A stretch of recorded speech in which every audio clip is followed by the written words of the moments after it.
I'm Julie Alexandria. And I'm Jennifer Mercedes. Between the two of us, we have over 2 decades of experience working in professional sports. We're telling the stories of women who are at the top of their game in sports and business. Welcome to the locker room. Welcome to the locker room, Melanie Newman. It is so good to have you here. How are you? Thank you, guys. It is so good I feel like that's all we say now is it's so good to see you, and we're all through cameras, but it's just always great when you get to have that moment of community, especially with other women who get it. Absolutely. And this is what we are all about. This is Locker Room Talk with Jennifer Mercedes and myself, Julie Alexandria. We are so excited to be talking to you, Melanie, a trailblazing pioneer in the world of Major League Baseball. And this is what we're here for. We want to hear all of the stories of how you got started and who you are and what it took to make it for you to be working at the top of your game. So we're going to start out with a quick fire round. We're just going to throw some questions at you and you answer with the first thing that pops into your mind. So, first question, who do you admire the most? That's tough, but it's still probably my dad's mom. My grandmother came over here as a refugee during World War II, and she just really set the pace for our entire family in the tone of being a female who leads first. What annoys you the most? Probably bad grammar. I'm sure there's a list, but especially when people say could of or should have, you can't of anything. You have something. It gets right under there. You bring up a very valid point.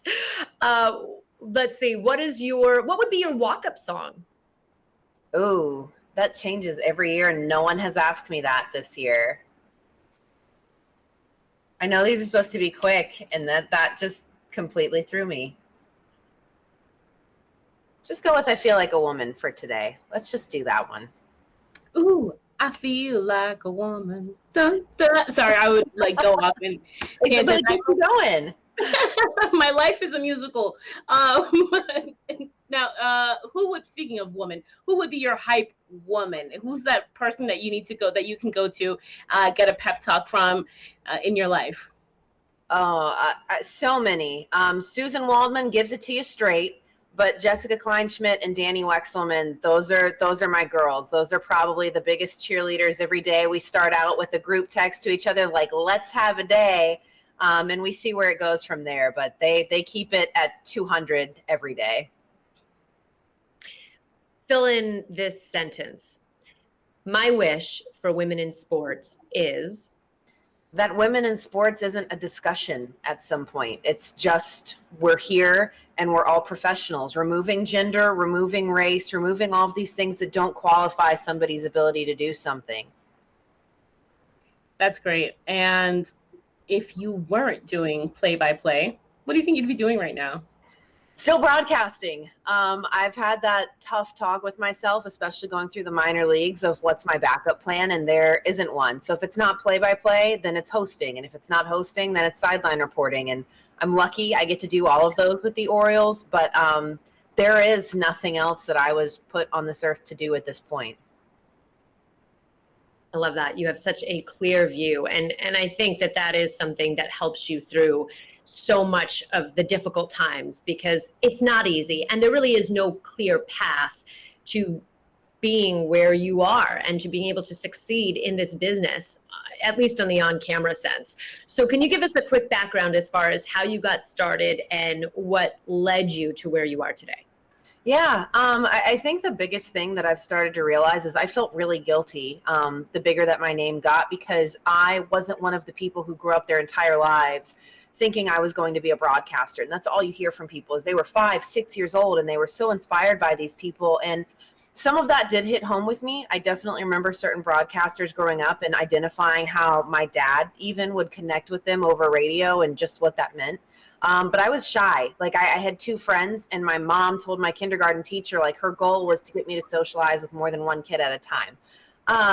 So growing out of that shell, I thought I'd be a vet. I thought I'd be a teacher, and I fell in love with writing. And so I just assumed that a natural path for me would be the written form of journalism, and presumably in sports as well. I was not a good athlete, but I loved being around it. I loved understanding the game and being able to bring out those small details to life. And it wasn't until I went to college and I had an advisor my very first day who suggested that they switch me from the print to the broadcast major, because at Troy, they are big enough to have two entirely separate majors for them. They're wiser than me. So I said, I'll trust you on this. We've got 4 years to see if it works. And I fell in love with the challenge of it, but I didn't feel the fit in the newsroom at the campus. I found it a little more doing all of the live stuff for our sporting events with the sports information department. And then no one really tells you what to do after that if live sports is still what you want to follow. So I graduated and felt like I was just kind of thrown out in the open and had no map, had no road. Landed my first job about a year and a half after I graduated in the industry. And it was an independent team. I quit in the middle of June, could not take it, and just called everybody that I knew and asked, if it was so much as a concessions position, just something to finish the season in a ballpark. And got lucky that I had a friend with Mobile, who at the time was the AA affiliate for Arizona, and they were needing somebody to do all their on-field hosting. And I credit Justin Baker almost every day of my life, because he was somebody who had been my friend for a really long time. He was a brother for me, but he saw more for me than I saw for myself. And so it was a grind. In addition to doing on-field hosting, I had sales, I had social media responsibilities. I was occasionally the mascot. Like, it's everything that minor league baseball entails, but he also took the time to put me in the booth. He was the first person outside of a couple games in college to really put me in a baseball setting, calling play-by-play, watching how he does things. And so I started juggling that. I paid out of pocket to go on the road with the team and to call the games on the road, just to get the full 9 innings that I wasn't getting because I had those hosting responsibilities at home. And after 2 years with them, it really started to set things up. But I told one of my former interns this the other day, you'll feel lost for a good first 10 years of your life after college. I don't think people talk about that enough. Those moments of questioning what your path is and where you're supposed to go next. And so I overall covered the Arizona Fall League for 4 years. I was with the Frisco Rough Riders in 2018. And then, as you mentioned, the Salem Red Sox, sprinkled a lot of collegiate tournaments, some smaller ESPN and ACC network work along the way that just really kept the bills paid at that point before really landing in Salem. And Salem was the first time I had a general manager who did not ask the question of how are you going to handle being in a clubhouse as a female. There were no, if you're a female, how do you do this questions involved. And that kind of set me in the motion of thinking, okay, they respect me. They see me as an equal. And he, at the end of the season, said, look, we want you here as long as you want to be here. This is your home. And so I thought I had finally understood how so many other minor league broadcasters become lifers, because I felt happy there. And I really had that moment of going, I could spend the rest of my life here and actually be happy with that, and actually truly love that I'm getting to help develop young talent to being aware of how to work with the media and how to be better at interviews, and just, being a lot more helpful than even just telling the game in itself. And then, of course, because the moment you make plans, things change. That's when Baltimore called, and I got the call up to the big leagues, which I would not trade for the world. But it's a roller coaster every step of the way. I didn't move out of my parents' house full time until I was 29. I was a bartender from age 16 to 29. I was a substitute teacher. I mean, there's so much more that goes into it than just being able to call a game. And I think that's something that gets lost on people these days who think, oh, well, you just do this one job and you make it work after that. You really have to want it. Did you get an agent at any point? Did I what? Did you get an agent at any point? So it's funny. I met with a lot of agents and had a lot of people, oh, you've got to meet this guy. He's great. And I got a lot of, oh, well, you're great, but come back when you have more experience. Or you're great, but we have too many people right now. And it wasn't until I was with Liberty University football in 2019 and Hugh Freeze returned back to the coaching scene. His director of personnel had actually been with Neil Brown at Troy. Basically, Hugh left football, his personnel went to Neil Brown, and then he came back in when Neil moved from Troy to West Virginia. And Hugh got all of his people back. And so they all knew me from my time at Troy being an on-field host. And he said, look, I've got an agent. I really think you need an agent if you're going to get to the next step. And I told him I hadn't had success with it. But he set me up with Rick Diamond. And we actually just met for the first time this week after 2 years. Thank you, COVID. But he was absolutely wonderful. He wasn't asking me to prove myself. He really put forth the work to show me that you really should have somebody who's going to fight for you, because you're ultimately your biggest fighter at the end of the day. So if they can't prove that they're going to keep up with that level of what you want for yourself, it's just a waste of your time.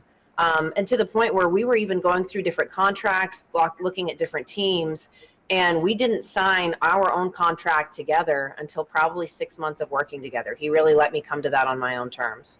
Wow. That's amazing. That's a great agent. Exactly. Him.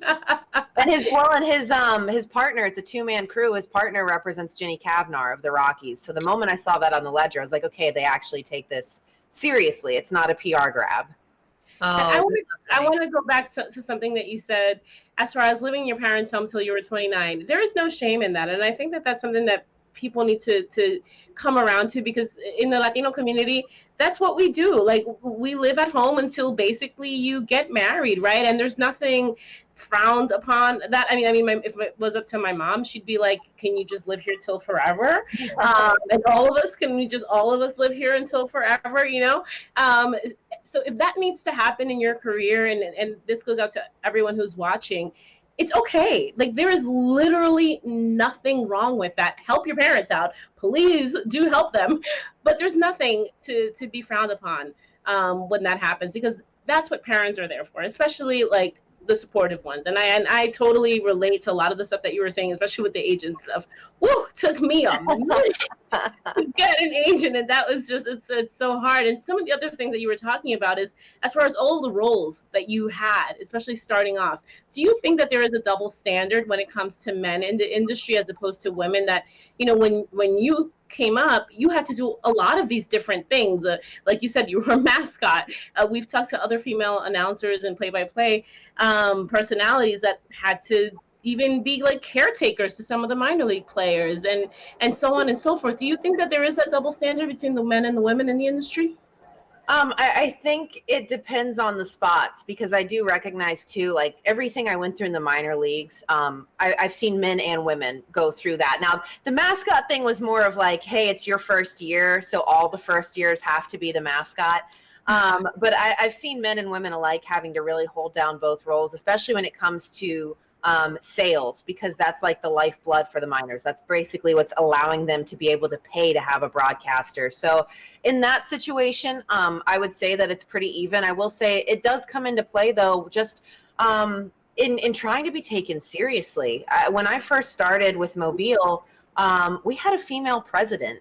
And I wasn't allowed on the bus. I wasn't allowed in the clubhouse. I wasn't allowed to talk to our players, to the point where, and I'll never forget it. And again, credit to Justin for just always having my back. But we had Mitch Haniger on our team at the time. And at one point he had said, I don't understand why she never talks to us. Does she hate baseball players? What's going on? And I have to do pregame interviews with these athletes. And so this is the level of distrust, because there's just no communication. And he said, no, look, she would love to, but she's not allowed to.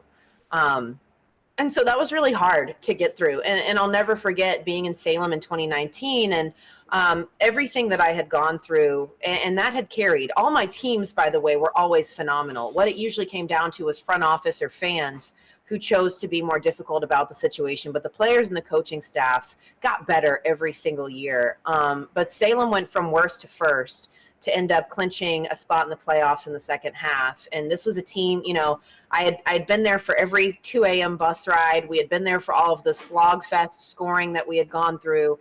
And when they went to pop champagne, and we tried to get them all together for this group photo, and I've got, GoPros all around the room. We're trying to monitor what everything's going on. And we said, okay, get together. And they said, well, you have to be in the picture. And there's not a single team photo of them clinching that I'm not in, because they refused to take one without me, because they were like, you were there for every game the same way we were. And, the players would walk out of their rooms playing Call of Duty at 2 a.m, and I'd be like sitting in the hallway on the floor in a hotel in Wilmington because I couldn't get wireless connection to send out the game recap. And I think that self-to-self identification of the grind and just being seen as an equal, it brought me to tears, and it still does, just because you look back at how many times you were told no and how many times that you were judged. I mean, I had someone who used to follow me home and take photos of my car and accusing me of, doing not accepted social things with the team, which just wasn't true. We have a long way to go when it comes to how, I think, especially in the minor leagues, people are checked with how they treat their peers, just because it usually is a really young front office, and sometimes things can just get a little out of hand. I know that MLB tries to make their moves as far as we are all inclusive and we want to support women, we are listening to women, we believe women, and all of that. But in your opinion, what does MLB as a whole, minor leagues included and affiliates included, what do they have to do to make this a safe, a productive, and a supportive environment for women?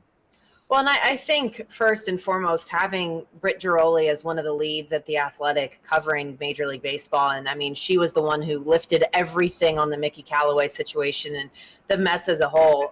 That's a big step, and that's not a Major League Baseball step, that's an athletic step, but realizing to have a woman in charge, and she is so unafraid. That's huge, because that elevates collective female voices to know that they do have somebody they can go to.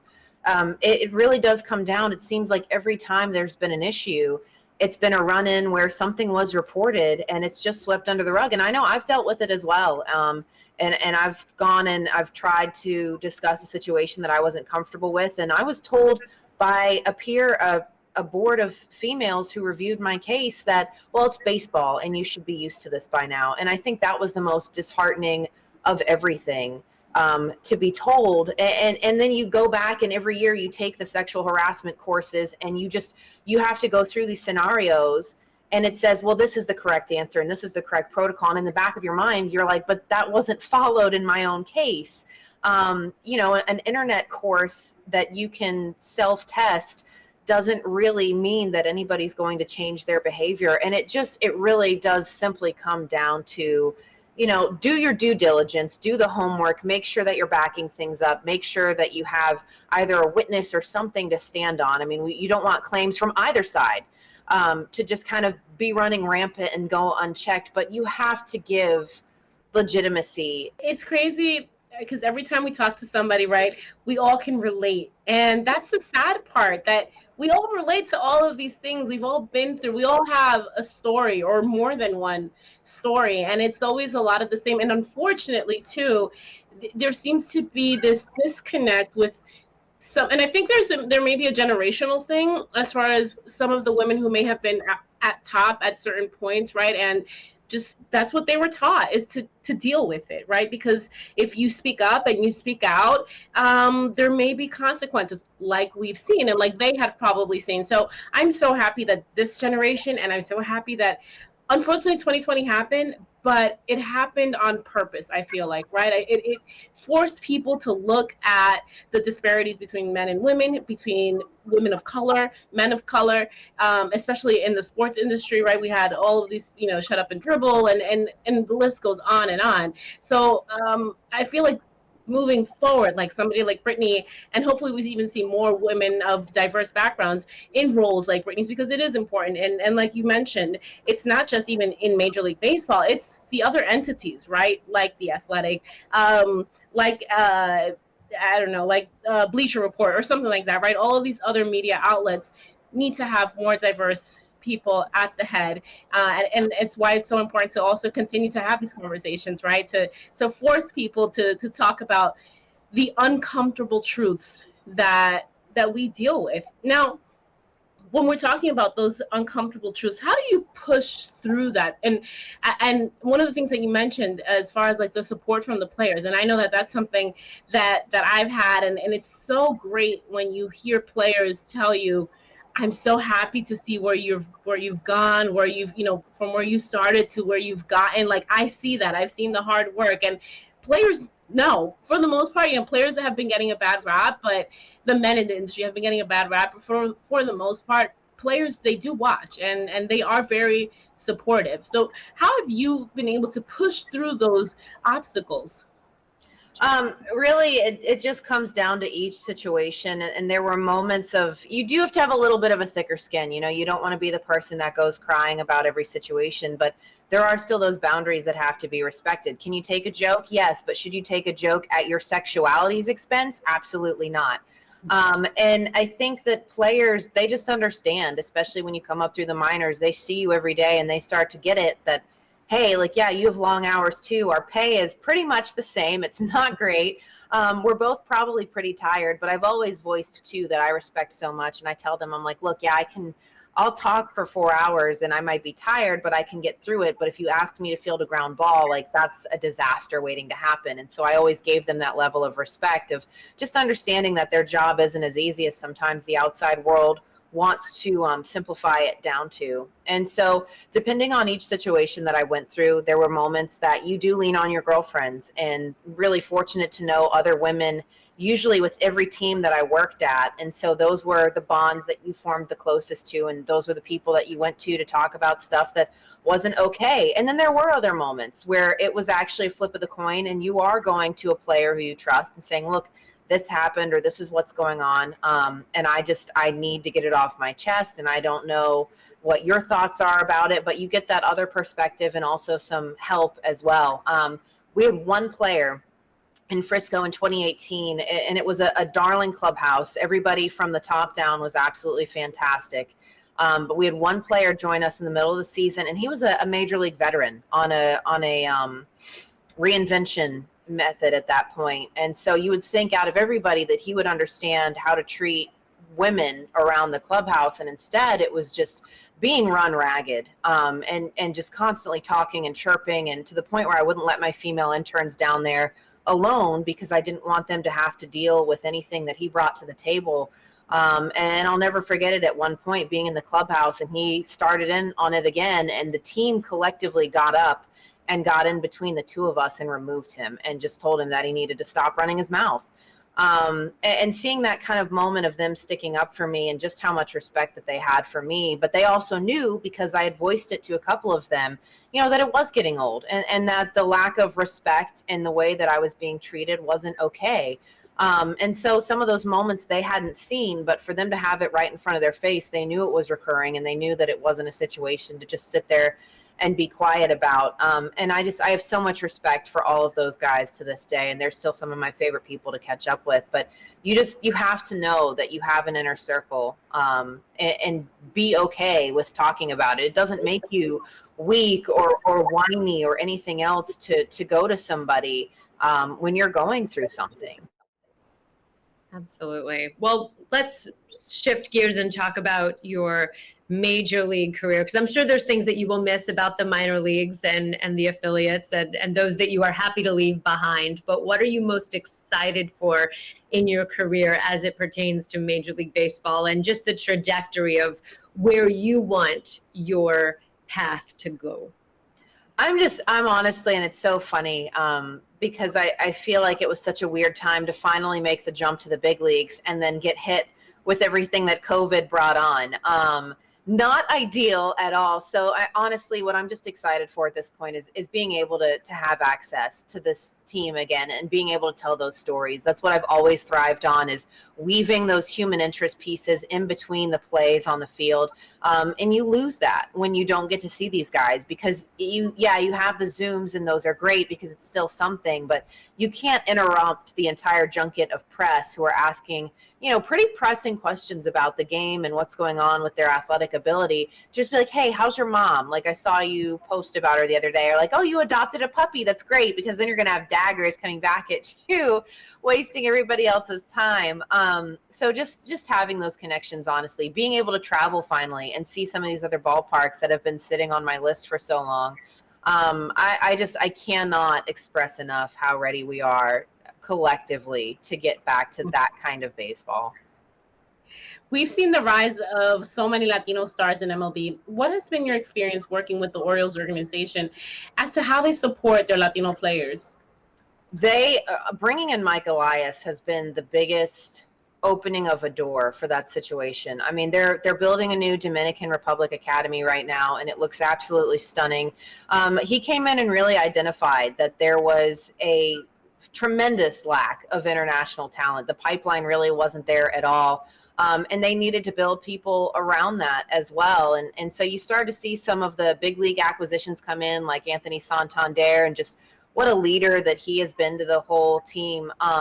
But it's growing for sure. And I would think where we may have been one of the weaker teams for a while to come into it, it's been really encouraging just to see how they're starting to boost things, and knowing too that once that academy does get launched, that it is people like Eve Rosenbaum who are going to come in and make sure that they're supplementing that with some of the best staff as well, because that's always the big focus, is making sure that they have that easy transition coming into the United States. And with as many as I've worked with in the past, and especially the guys who have defected from Cuba, and you hear how tough their life is to really just reimagine everything just to pursue baseball. That's always been such a big focus of mine, is how many tools and what resources are they being given to where when they come to the States, and let's say they immediately get dropped into the Gulf Coast League in Florida, that they don't feel alone, that they don't just go to the field and they might have one guy that they can talk to and that's it at the end of the day. And I think too, it's been encouraging to see how many American players have taken it upon themselves to start learning Spanish, and whether it's downloading Rosetta Stone or Duolingo, or just making sure that they're taking the time with the guys in the clubhouse. And I know John Means and Pedro Severino, they have one of the closer relationships on the team. You just want to see more of that fostering, because it's such a big backbone of baseball. That's going to be the secret, Jen. That's going to be the secret to the Orioles' success. Right now, they don't have a lot of Dominican players. Mm-hmm. Yeah, we call it baseball. I mean, it's in the blood, so you need it. And I do have to say this about the Orioles organization, whether they've been winning or not, their media relations department is one of the best media relations department as far as how they treat us in the media, as particularly the Latino media. We get treated differently from team to team, and the Orioles have always done a good job. Shout out to them for just always being so welcoming and open to all of us. They are going to love hearing that. And that's always been encouraging, though, too, is just, I think Baltimore in general, they identify how diverse they have the opportunity to be.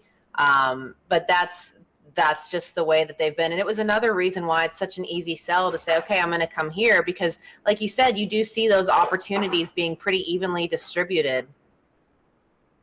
That's awesome. If you could deliver a home run call for any player in MLB history, who would it be? So I have two that are at the top of my list, and it's so funny that we were just talking about Dominican players, because growing up, and Baltimore fans don't like hearing this, but your roots are your roots. It was Big Papi and the Sox. I mean, that was my life. And my first game at Fenway, I was 24, and I got to watch him launch one over the monster. That was my guy, and he's still the guy. I mean, he's still so out there in the community, but it's Big Papi and Bo Jackson, just for the myth of a creature that he was when it came to any sport that he touched. Those two would be top of the tier. That's awesome. Could you give us a sample? Oh, gosh. My vocal cords are not there right now. Let's see here. I'm like trying to, this is so you see, now this is going back to like introverted Melanie that's always been here her whole life. That's good. Bottom of the ninth. Bottom of the ninth. Loaded. Big Papi comes up to the plate. The game is on the line. 2 outs. Who had the walk-off grand slam the other day? Wasn't it the Mariners? Now that's like in my head. All right, bottom of the ninth. Boston down by 3. Bases loaded. In comes Big Papi. Working a 2-2 count. The pitch. He swings, and this one is deep. It is up, and could he be the hero? Yes, it is a monster shot. Big Papi, walk it off grand slam. Red Sox take it in the 9th.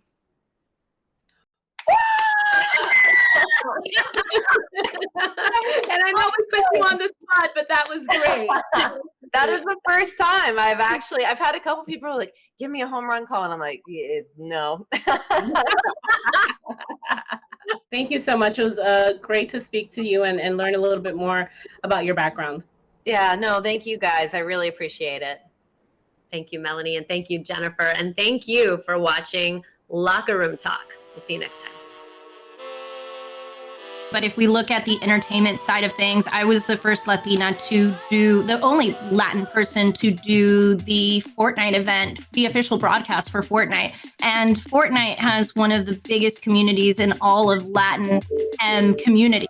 So my career kind of soared after that Fortnite event because it was like over 1 million eyes on that event.